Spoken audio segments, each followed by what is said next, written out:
The following podcast is a W2M Network original production. Visit W2Mnet.com for all of our other great podcasts, plus news, reviews, articles, and opinions from the worlds of wrestling, video games, football, and entertainment.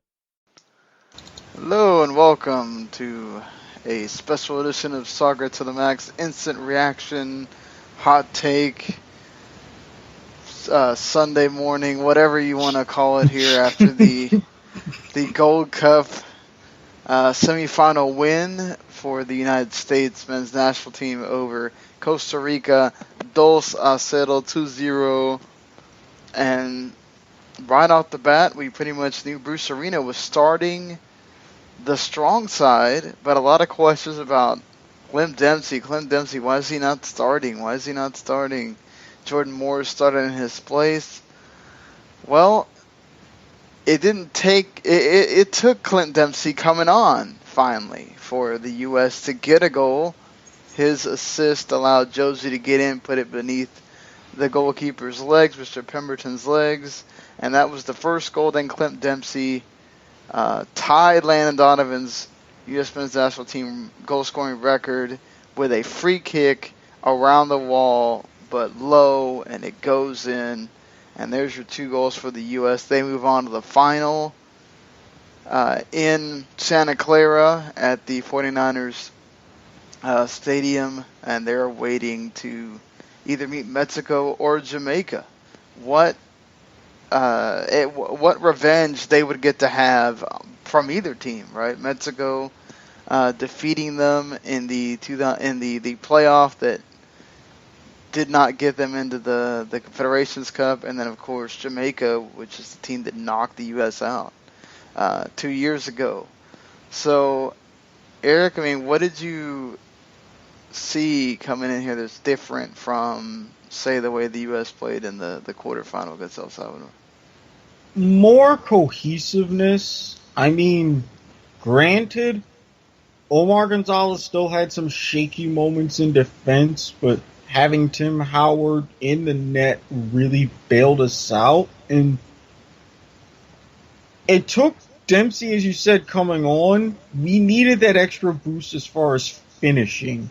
We were creating chances. Villafana went wide and reminded me of whenever I play top 11. That's what my players love to do and get some great crosses in, but just no one was really there. I mean, overall it was good. Yes, Dempsey should have started from the beginning, but in the end we weren't terrible. No, I think really this was one of the better performances by the U.S. in this entire tournament. They, like you said, cohesiveness is important. It started in the back line with an Omar Gonzalez and Matt Besler pairing that we talked about before this thing even started. In the preview, we said this is the back line that we kind of expect, the back line that we've seen before. Of course, it was a Klinsmann move to put them two together, so perhaps, you know, Bruce Arena was trying to shy away from that, or he was really just trying to experiment knowing that those two do work together. But they were frustrated that they couldn't really ever get a cohesion going in that back line because it was like, oh, it's either Zuzi starting or Eric Lehigh starting. Villafana was kind of the only steady Eddie guy there for the most part. And then it's the other three would change a lot. So it hurt them. And when you finally get this back line that sort of knows how to play together, of course, you know, one of them being from Liga MX and then two from Liga MX and two from MLS, of course, Besler and Zuzi on the same squad as Sporting KC, so that sort of helps. But just having those people that know where to go, where to switch off, when to go forward, when not to, it helps a lot. And I think another thing that was important was that Darlington Nagbe was in the spot where he's most comfortable, out wide, where he can bring guys to him and run on the ball. We saw that in this one. We saw a lot of it. Very little loss of the ball with him out on the island, really in a central midfield role. that was shored up by Bradley and the other guys around him. Nagbe did what he does best, and he actually created a couple of very good chances himself right near the 18. So, kudos. I mean, it's only negative that we had to wait until that late in the match to seal it because Costa Rica kept fighting, but in the end, we showed what we could do and get the job done.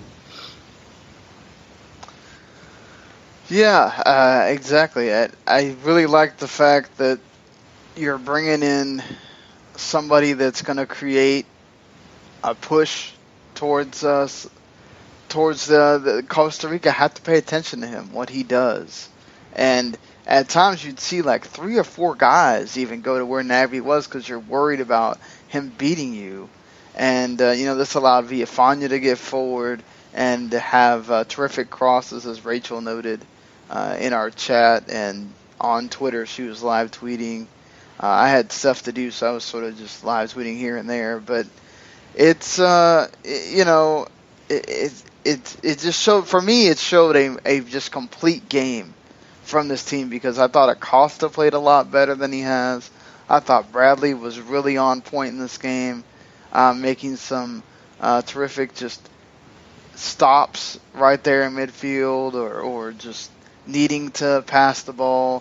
Tim Howard didn't have a lot to do, but he made stops when needed, and that's kind of what you need your goalkeeper to do. Veteran man, Mr. Howard, 2 big stops, man. Hey, 2 is all you need when Costa Rica was running, and when we couldn't get our numbers back in time, there he was. And Joe, the up front pairing, I thought they just kind of didn't. Costa Rica is really good about closing off that sort of 6-yard box, the 18-yard box, so that it was very difficult for the U.S. to be able to get those chances. They did get some, but nothing was really clear for them, especially in that first half. And then, things kind of changed. Yeah, and I applaud our efforts to where, okay, they sealed off just about the entire 18, as you said. We were a little bit more ambitious from distance. That'll generate better free kick opportunities, a couple more corners. So we found our ways to try to at least better ourselves until we were able to finally poke through. Yeah, I mean, what a performance from Clint Dempsey coming on, playing about, 20, 25 minutes, and being important on both goals. I mean, doesn't matter where you put him. People always question, why is Clint Dempsey still on this team? What's his role? I think he just showed you he could be a distributor if he needs to be, and not just be the guy up front. And think about this. Tying Landon Donovan for most goals in U.S. team history, that's one thing. But you also combine that with being, 4th all-time with 40 assists? Mm-hmm. Thankfully that was mentioned, because that gets completely overlooked because of the goal record. He is not shy about making that final pass to someone ahead of him who's making a better run. He's like, all right, here you go. Give it a shot, and it works. Yeah, I think certainly it's just that is a huge deal to be 4th in assists, and then to show that, like Landon Donovan, you can score. But how many times did Landon Donovan assist on something, or was the guy vital in a play and everything else? Like, having that ability to play both receiver and giving the ball to others is a huge resource that not many guys have at this point for the U.S. national team. It's very rare that you have a guy that's going to score and also able to sort of distribute. And, I don't know that we're sort of creating those either. So that's something to look at, because after this World Cup cycle, you'd imagine Clint Dempsey retires from Mm-hmm. international duty. Some of those older guys as well. I can't think of right off the top of my head who else is in that range, but man, he is going to be one that you really have to hope that the U.S. can now do what they're going to do here in the final on Wednesday, and then when it comes down to World Cup qualifying, sure it up and make sure you're going to that World Cup in Russia. Absolutely, and for me, saying everything he said, or saying everything I've said about Bruce Arena, I'm putting more faith in him that he won't screw this up, especially if we win. Yeah, but I think this is in his wheelhouse right now, right? Mm-hmm. He has the excuse of, I only have to bring MLS players. The international guys need a rest. They're about to start their regular season. When he has to make the tougher decisions about who to start, and knowing that you have to bring in a Pulisic, a Fabian Johnson, a John Anthony Brooks, all those, Jeff Camerons, all those guys, and then putting it in there with those MLS guys and saying, okay, which ones do I start? Which ones do I hold off on? Do I bring enough subs? Which ones even make the team, period? That's going to be difficult, and his leanings already. We've seen this. Mm-hmm. Is he going to make the right decision when it comes to the bigger games? Because right now, as much as we want to say or not say, right, even if the U.S. doesn't win, they have another, in 2019, there's another tournament that means equally just as much as the 2017 one. Mm-hmm. You have that playoff for Confederations Cup that we don't even know if they're going to have yet or not. For previous indications in that, they're saying they're not holding it in Qatar, but they're holding it somewhere else in Asia. They just haven't narrowed that down yet, which kind of important. Might as well do it in Saudi Arabia, celebrate where it originated. They might. I mean, because they want to hold it in that June window, and they said if anything, they would give the 2021 Club World Cup to Qatar, which, okay. So, that makes sense, because that's played in December. So. Mm-hmm. So they're leaving a lot up in the air. Maybe over the next year, 18 months, that gets resolved. Yeah, I mean, you've got some time here. So it's not like, I think you do need to have it set by the time you hit, what is it, like a year? Well, technically when you get out to, 2000, you need to at least have it set by 2020. So they got plenty of time right now to figure that out, So I think, really, for the U.S., this was a very impressive performance against the Costa Rica side that, many were tipping to finally be the one that breaks the stranglehold that North America has on the Gold Cup. And pretty much, Mexico and the U.S., for the most part, aside from Canada's one win.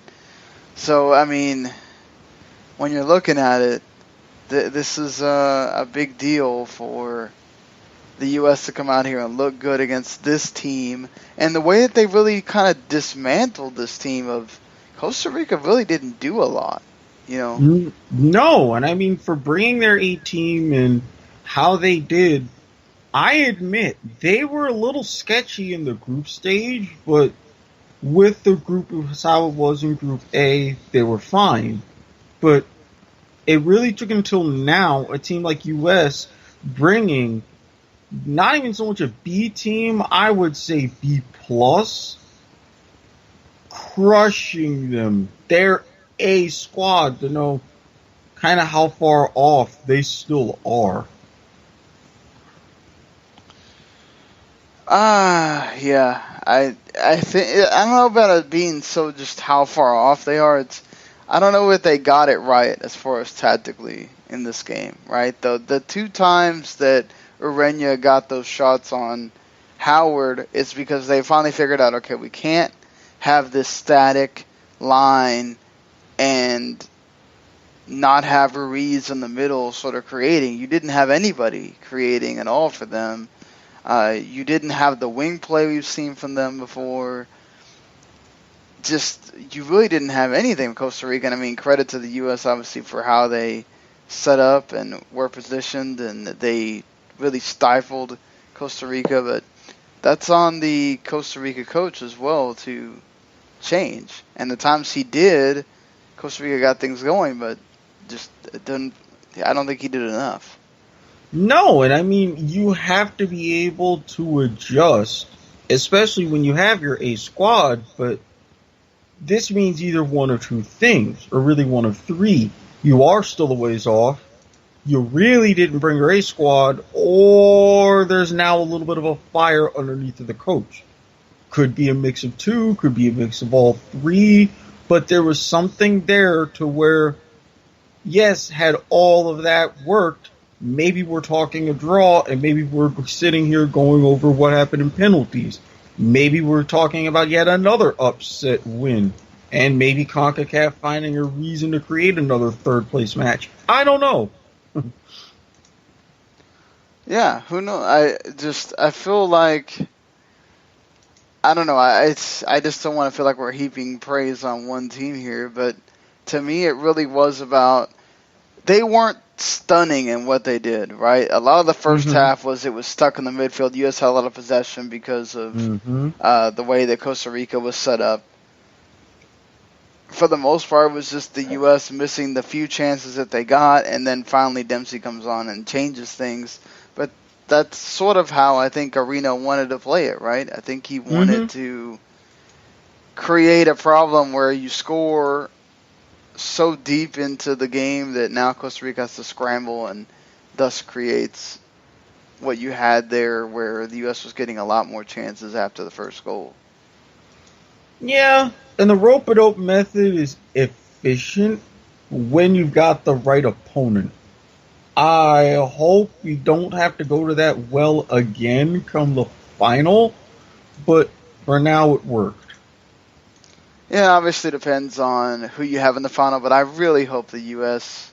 I know it's a B team, and it's hard to look at it like, well, you want them to do things differently and all this stuff and whatever. I just really hope we're not sitting back and not.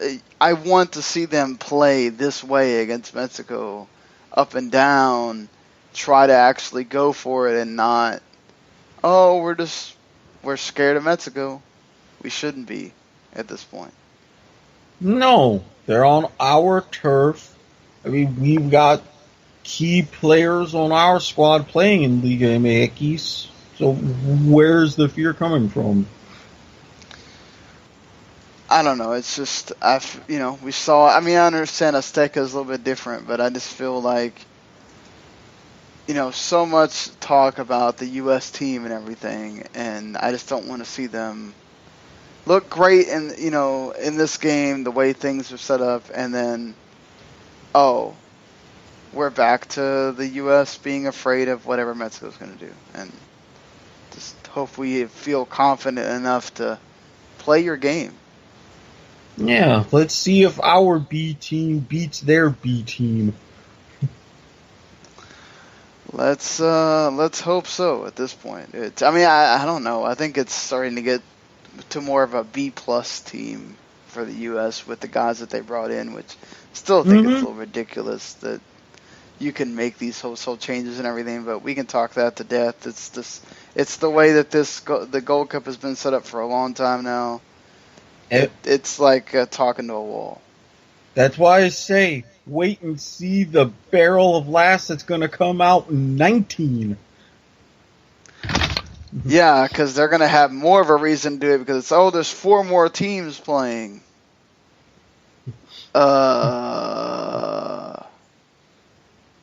In any other tournament, you can't do that. Why don't we just do it the way any other tournament's set up?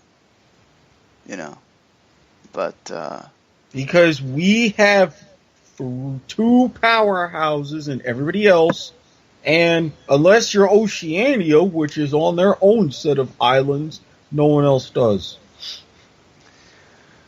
I still feel like they should. If you're going to adhere to FIFA rules for everything else in these tournaments, right? This is what I said. This is exactly what I said. But it is what it is. U.S. win 2-0. Now they move on to the final. Now they wait for either Mexico or Jamaica to get things through on Sunday in Pasadena. Big advantage for the Mexican team playing where they are. But can Jamaica pull off another park on the bus, or will they actually go for it this time? Do you think they go for it in this one, or is another... They have to. Because even with Mexico's struggles, you park the bus long enough, Mexico's going to come through with a tow truck. Yep, they sure will. Cubo Torres is going to do it. He's going to watch him get that goal, guys. Don't just sit back there. That magic never works twice. No. That's so hard to pull off the first time. Trying to do that twice is just, you're asking for it at that point. They will have studied that. Juan Carlos Osorio is going to do rotation, but he will know how to break that down the second time. So Exactly, especially because with how they did with the suspension and everything, if he gets through, he'll actually be on the touchline for the final. Yep, true. No, actually, is he? Didn't he have to sit out the final too? No, because when they considered the 6 matches, that first one where he was initially tossed, way back in the Confederations Cup, that counted as 1. So that 6 really became... That's what I heard. I heard that in order for him to serve the whole suspension, they had to get to the final, and the final would be the 6th game.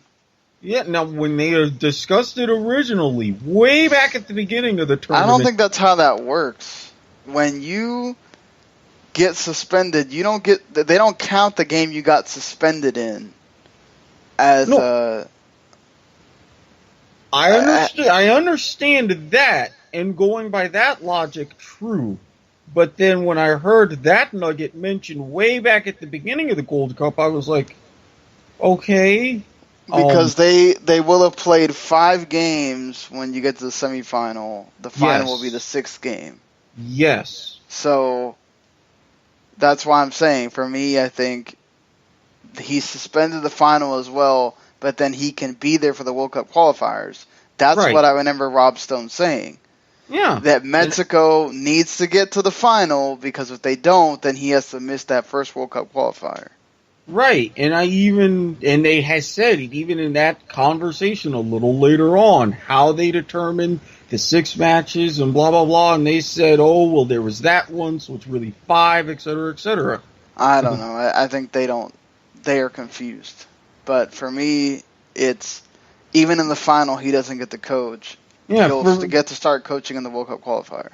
Yeah, I'm with you. 6 is 6. And you don't count that one, just like with red cards. You're out, and you're out the next match. Right. What have you. So. All right. Well, I think we've sort of talked everything here.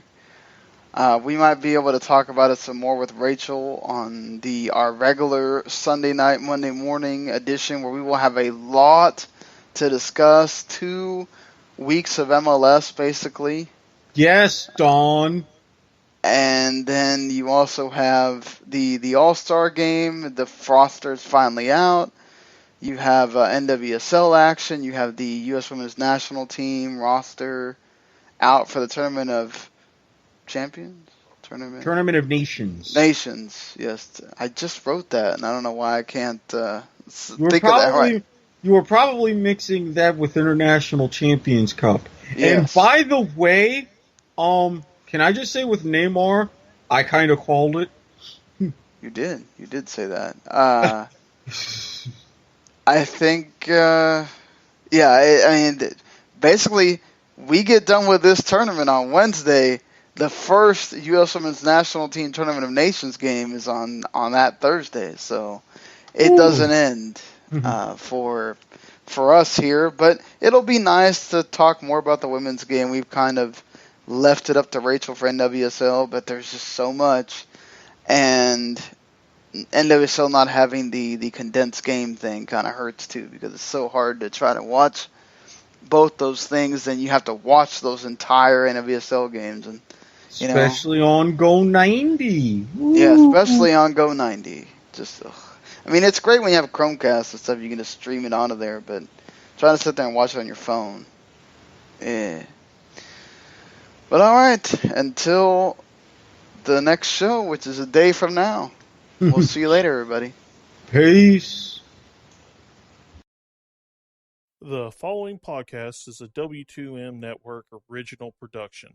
Visit W2Mnet.com for all of our other great podcasts, plus news, reviews, articles, and opinions from the worlds of wrestling, video games, football, and entertainment.